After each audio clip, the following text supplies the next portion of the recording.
Now at 6 o'clock, the BBC News with George Alagaya. Today at 6, Northern Ireland now has the toughest COVID restrictions in the UK. From Friday, schools will close for 2 weeks. Pubs and restaurants face a 4-week closure. Listen to what parents have to say. Nobody knows what they're doing, and they're just changing the rules every single day. Especially for people who are going to school, people have no childcare. It doesn't help, especially parents that can't help their kids properly. Some need school and need the extra help as well. Also tonight, the Welsh Government plans to ban visitors from the worst affected parts of the UK. From Friday, no more travel over this border for people living in COVID hotspots. But tonight there's still confusion over exactly who that includes. It's happening again. Fears that routine procedures could be postponed as hospitals cope with more COVID cases. The scene last night in Liverpool's city centre as it prepared to enter tough COVID restrictions. The mayor said they shamed the city. 200 nights in a tent and counting. 10-year-old Max's tribute to his friendly neighbours. Woke up in the morning with a red ant, like loads of bites all around my leg. There was a red ant's nest under my tent, and they came for tea, and apparently it was on me. And coming up on BBC News, Project Big Picture is abandoned. A unanimous decision by all clubs at a Premier League meeting today. So what's next to bail out the English Football League?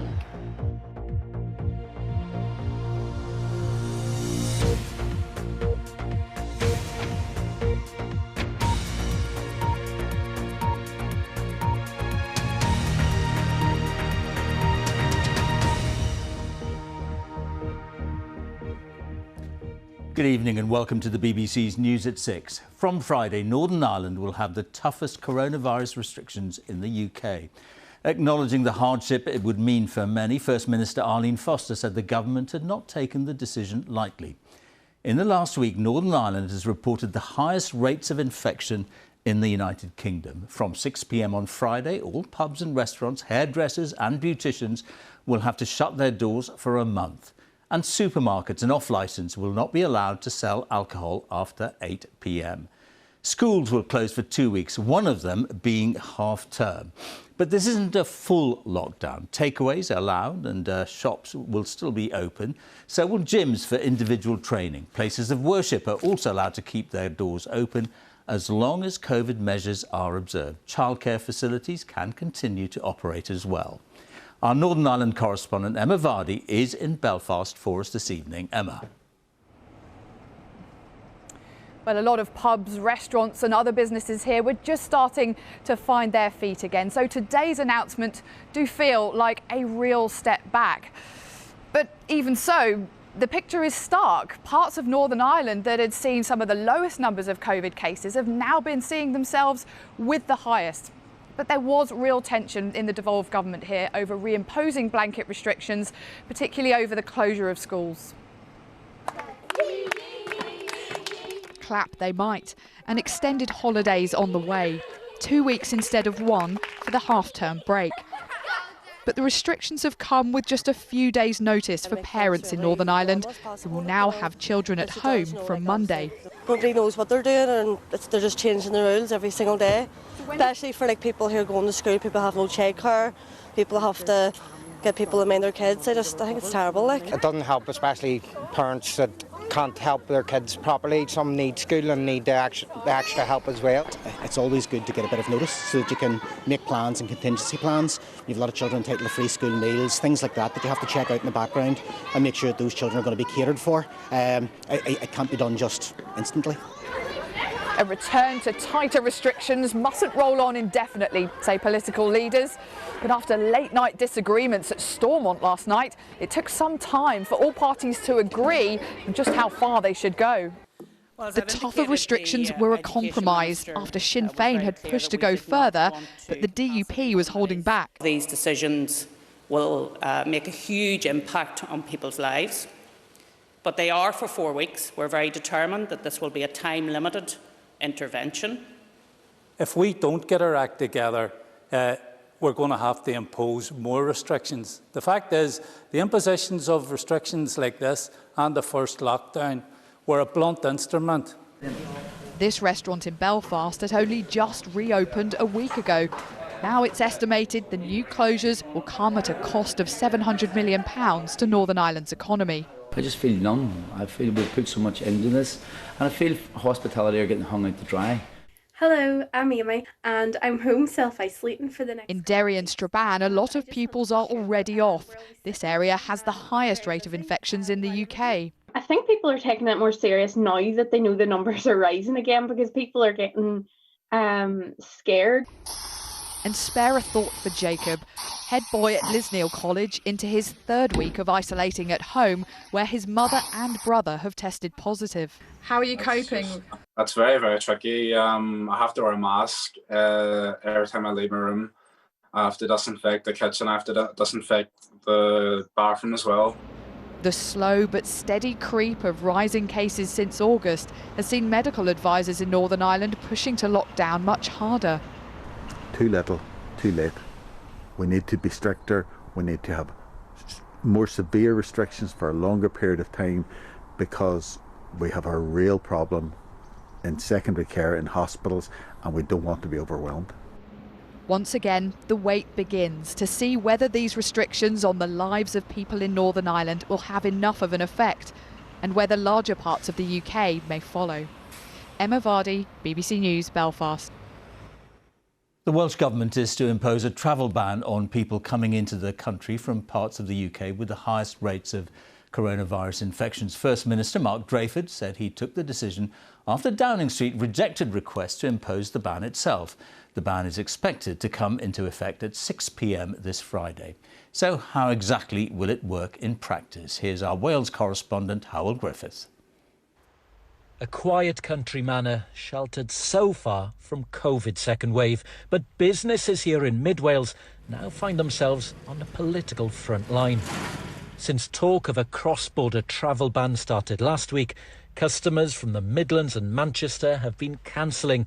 It still isn't clear who will be prevented from coming here on Friday, which has left Kimberly trying to fathom the rules. You know, I'm getting phone call after phone call. Can we come? Are you still open? Do we have to do this? What are your restrictions? Do we put a block on those people and protect our own? Or, you know, do we allow them to come and just take extra precautions? It's that really weird kind of limbo phase that we're in at the moment.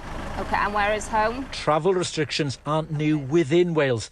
The police can carry out spot checks and issue fines. So we're just stopping people to check the purpose of their journey. The Welsh Government wanted Boris Johnson to ban travel out of lockdown zones in England too, but he's not been answering their letters. So no letter from the Prime Minister has been received in reply to my request. I have therefore asked for the necessary work to be brought forward, which would allow for devolved powers to be used to prevent people from travelling into Wales from high prevalence areas of the United Kingdom. Large parts of Wales are already closed to tourists. Llandudno's been under lockdown for almost a fortnight.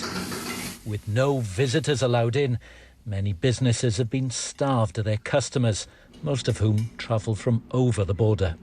It's heartbreaking. More than 70% of our trade is from outside the town. So this 70% is gone. Straight away it's gone. All the hotels will be shut, so it will be a ghost town again. For how long, I don't know. The pandemic has seen each nation take its own approach to protecting people. This ban shows how divided they can be. Well, the Welsh Government says it's given Boris Johnson another 48 hours to change his mind on travel restrictions in England. What will it mean here in Wales after 6 p.m. on Friday? Well, this border won't be sealed. People can still be allowed in if they have a reasonable excuse, like travelling for work, for education or to deliver care. But coming on holiday won't be a valid reason. Where will it apply? Well, I'm told that Tier 3 and Tier 2 areas in England, as well as all of Northern Ireland and the central belt of Scotland, will, as of 6 p.m. on Friday, be banned from travelling into Wales. Thank you very much, Howell. So what we have is a patchwork of different measures across the UK, and within England there are variations. How you are affected depends on where you live or work.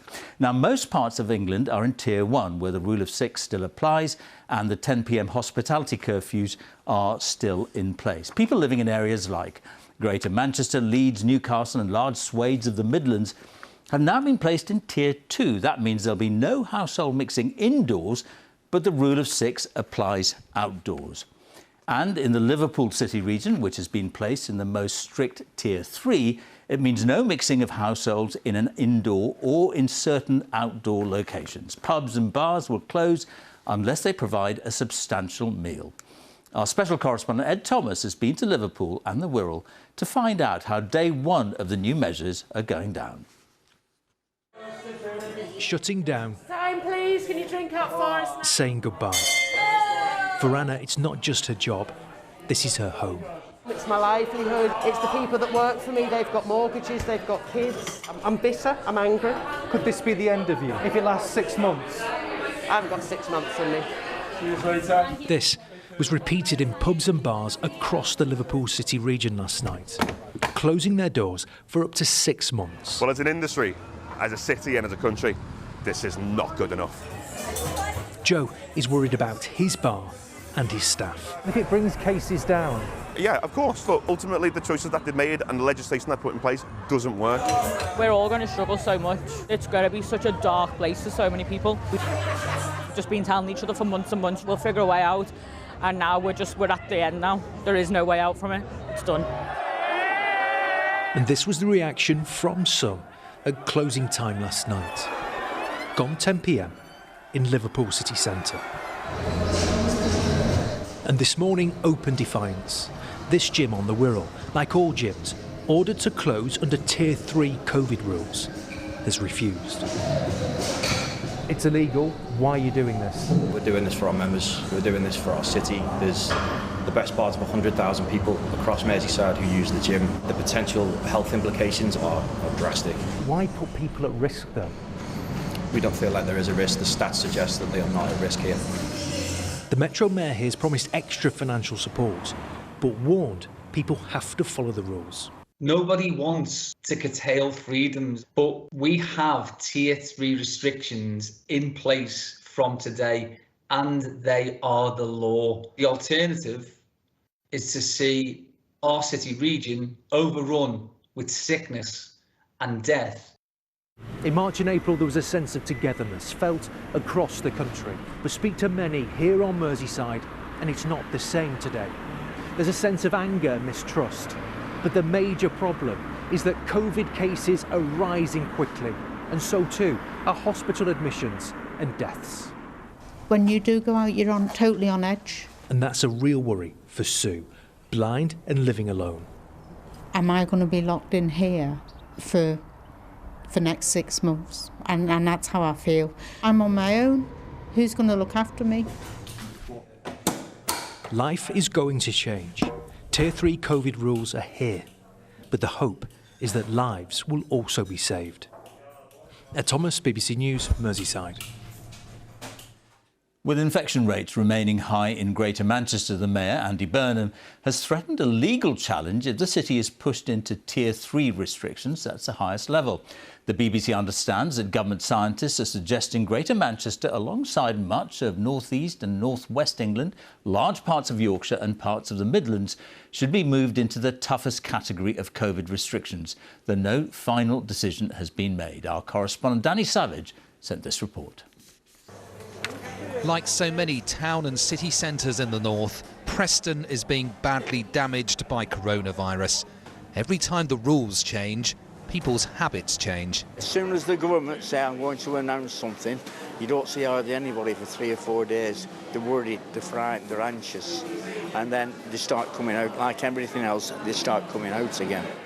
This area is currently in the middle tier. The alert level is deemed as high. So, among other things, you can't meet indoors socially with people unless you live with them. But discussions are underway to elevate Lancashire into the very high-risk category, and that would tighten restrictions even more. But it would also bring financial compensation, which the area doesn't currently get. This pub landlord just wants some certainty. If we go to tier 3 and we close, then I think we'll just all accept it. At least we'll know where we are. To get on top of this, to stop the virus, to sort this out once and for all, to stop being the 4th worst affected country in the world and the 5th richest, just make a decision.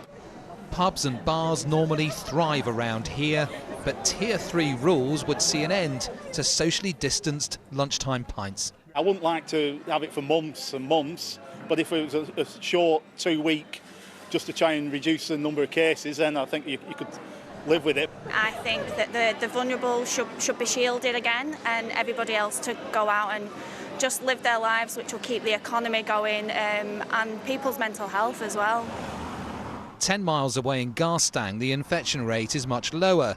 The idea of the whole county being classed as very high risk is baffling and frustrating for some. Well, we live in a village, and it just seems unfair that they put all these restrictions on us, and it's quite low around this area. In Greater Manchester, feelings were much stronger. The mayor says the government isn't offering enough funding to go to tier 3. The health harm that would be done by an underfunded tier 3 option of the kind that we're being pressurised into accepting would do significant health harm to the people, families and communities of Greater Manchester. And that is something that we are not prepared to accept. Ultimately, central government will make the call on where gets placed in the top tier.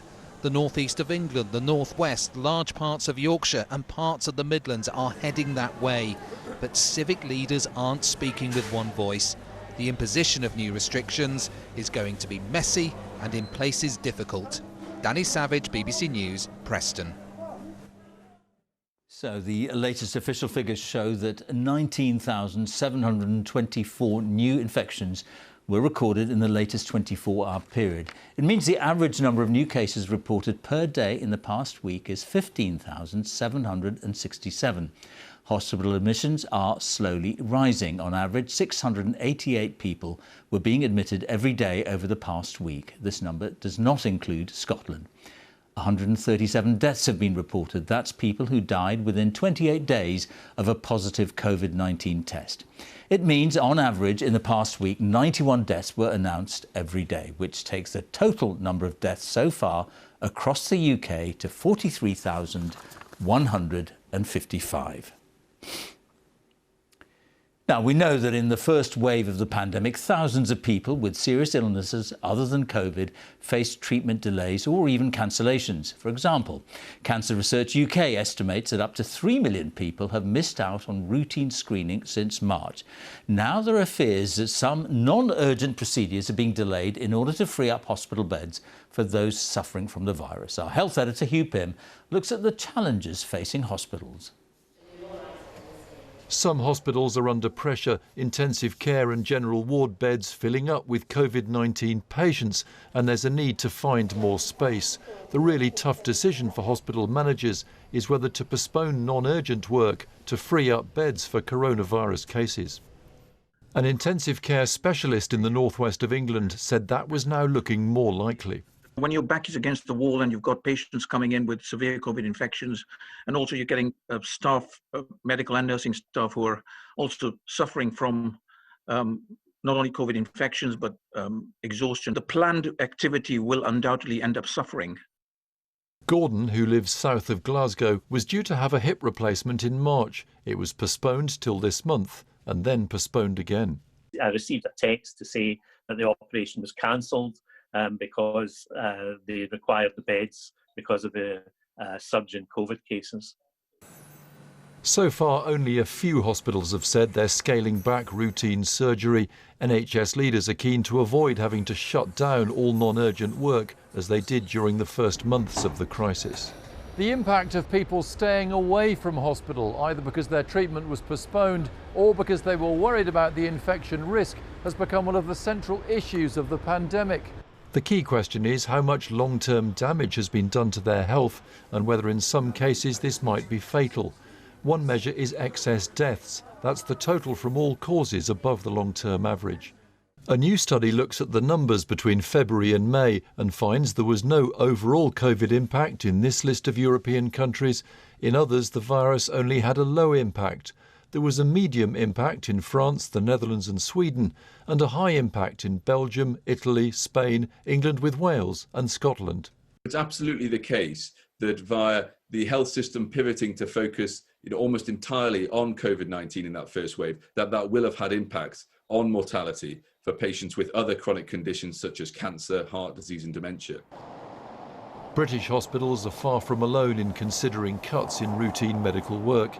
In the Czech Republic, some general hospital wards are being converted by builders into COVID-19 departments. Hugh Pym, BBC News. The divisions between the government and Labour over how best to tackle the pandemic were laid bare today during Prime Minister's questions. The Labour leader, Sir Keir Starmer, wants what he called a short circuit breaker. That's a limited lockdown. But Boris Johnson said he wanted to avoid the misery of another national lockdown that would damage people's livelihoods. Here's our political editor, Laura Koonsberg. The rolling valley around Glastonbury Tor. Around here in Somerset, there have been 44 new cases of coronavirus in the last 7 days. Nottingham's Old Market Square. In this bustling part of the world, nearly 3,000 people have fallen ill with the disease over the same time. Why are you ignoring the science, Prime Minister? That difference, why the Prime Minister's resisting bringing in a limited lockdown across England. The opposition, though, is split away after the government's own senior scientist proposed a short, sharp period of closures. On the 21st of September, the government's own scientific advisors, SAGE, gave very clear advice. They said a package of interventions, including a circuit breaker, will be needed to prevent an exponential rise in cases.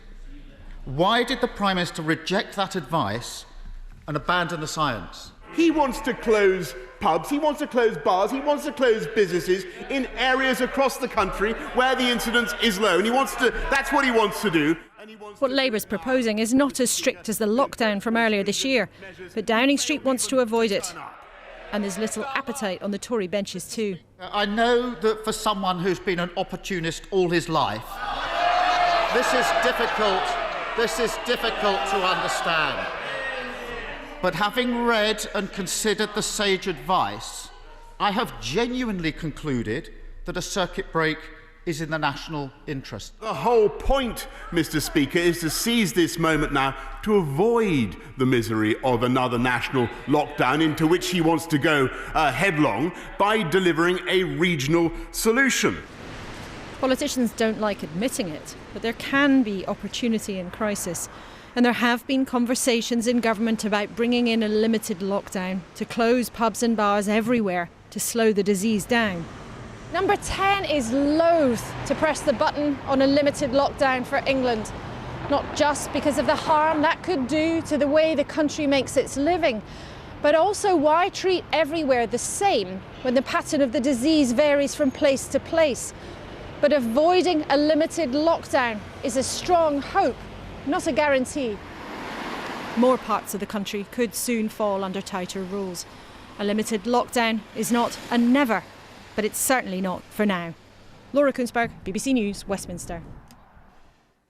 New figures obtained by BBC News reveal a sharp decline in the number of children being referred for specialist mental health treatment during the COVID crisis. Freedom of information responses from 40 NHS mental health and community trusts in England found that the number of patients referred for treatment in April and May this year was nearly half what it was last year. Experts agree that the pandemic has brought a surge in mental health cases among young people. Jeremy Cook spoke to two families about their experiences. He is a brilliant boy, very intelligent. He has autism, but he also has depression at the moment, mental health issues. Some peace in these troubled times for a 14-year-old living with the agony of mental health crisis. For a mum we'll call Jane, living with the agony of seeing him suffer. Started pulling his hair out. He was sobbing, he was crying, he was shaking. It's heartbreaking seeing your son have a breakdown.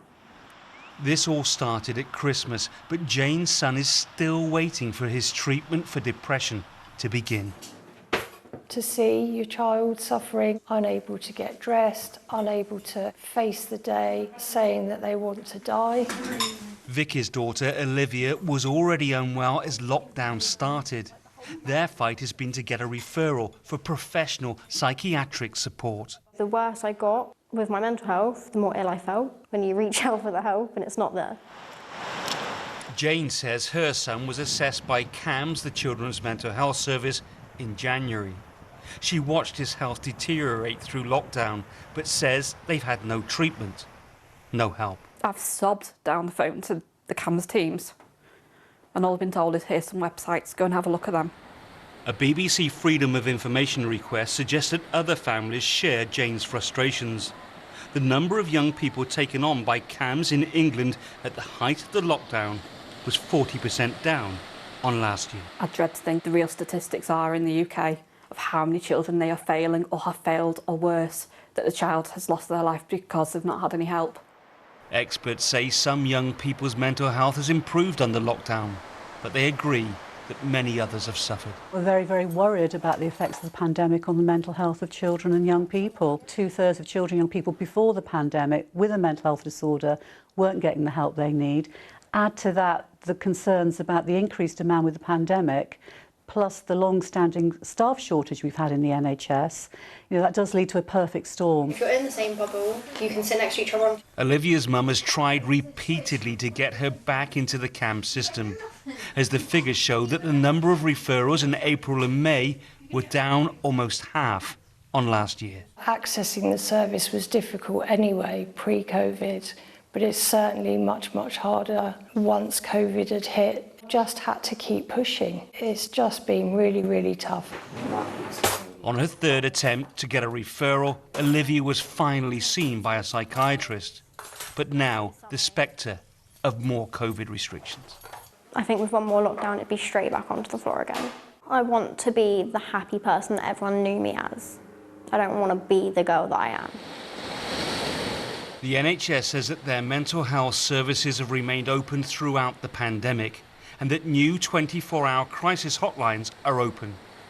But Jane is still waiting and still fighting for the treatment she says her son desperately needs. It's not just him. Every parent is having their heart broken watching their child go through it. And it shouldn't be that. It shouldn't be that way. Jeremy Cook, BBC News. And details of organisations offering information and support with mental health are available at bbc.co.uk/actionline, or you can call for free at any time to hear recorded information on 08000 155 998. Now, a study has found that Australia's Great Barrier Reef has lost more than half its coral since 1995 due to the impact of rapidly warming waters. Scientists found all types of corals had suffered a decline across the world's largest reef system, with serious damage occurring in 2016, 2017 and again this year. A 10-year-old boy from North Devon has raised tens of thousands of pounds for charity by camping out in his back garden. Max Woozy pitched the tent he inherited from a neighbour at the start of lockdown, and he's been there ever since. John Kay went to meet him. Night 205. And as Max goes to bed, once again, he's remembering his hero, Rick, his neighbour, who died of cancer earlier this year and left Max his tent. He was amazing. He loved the outdoors. He said to me, "You've got to promise me that you'll have an adventure," and I said, "Yes, I will. I promise you that." And what an adventure he's had. Since March, Max has slept in the garden every night, despite all the dangers he's encountered. In the middle of the night, I was like, "Ooh, that hurts." Fell back to sleep. Woke up in the morning with a red ant, like loads of bites all around my leg. The tent's had so much use, he's had to get a new one, big enough for Diggy, the Labradoodle, to join him from time to time. You've got a house here with a bedroom with a nice warm bed. It's been the tidiest ever. Like, I've never seen it this tidy. Are you ever tempted to go inside in the middle of the night? No. Being able to have your own space instead of your parents check on you. It's the middle of October now. Very soon it's going to be cold and wet and wintry. Are you prepared to do this? Keep going. Yeah, Yeah. Even if it's snowy, I'll build an igloo and live in it. Max says he's going to do a full year under canvas, and there's a very big incentive. He's already raised tens of thousands of pounds for the hospice that cared for his hero. If Rick was still alive, I think he'd be by my side in a different tent right now. John Kay, BBC News, Braunton in North Devon. Well, let's catch up with the weather with Ben Rich. Hello, Ben. Hi there, George. Thank you. Good evening. The nights have started to get a little bit chilly for camping over recent days, and we're going to stick with some fairly chilly nights over the next few days. Some bright skies, some sunshine, but also, just as we've had today, 1 or 2 showers. Probably not quite as many showers in the forecast for the next few days as we had during this afternoon. You can see them here on the radar picture. The showers continue to drift westwards as we head through this evening into the night. We'll see some further showers pushing in towards eastern counties of England, and a lot of cloud gathering up to the northeast of Scotland. That'll roll its way in through the night. The odd fog patch is possible through the central belt. Lowest temperatures in western Scotland down to 1 or 2 degrees. Fairly chilly elsewhere, but nothing exceptional for this time of year. Into tomorrow then, quite a lot of cloud across the northeast of Scotland. Still some showers further south, particularly across the eastern half of England. Best of the sunshine to be found across Northern Ireland, Wales and the southwest. Not quite as windy as it has been over the last couple of days, but still pretty cool, really. 10 to 14 degrees at best. Similar sort of day on Friday. Some fairly large areas of cloud around. That cloud potentially thick enough to squeeze out the odd spot of rain, the odd light shower here and there. Equally, there'll be some brighter spells with highs of 11 to 13 degrees. The weekend is looking predominantly dry. Again, not always desperately sunny. There'll be a fair amount of cloud around, and temperatures will once again struggle, 13, 14 degrees at best. But a big change on the way as we head into next week, because low pressure is going to take over the scene. You can see frontal systems approaching, and that brings the potential for some pretty heavy rain, some brisk winds as well. So make the most of the dry weather when you get it over the next few days. George. Ben, thank you very much. And that's all from the BBC's News at 6 on BBC One. We can now join the BBC's news teams where you are. Goodbye.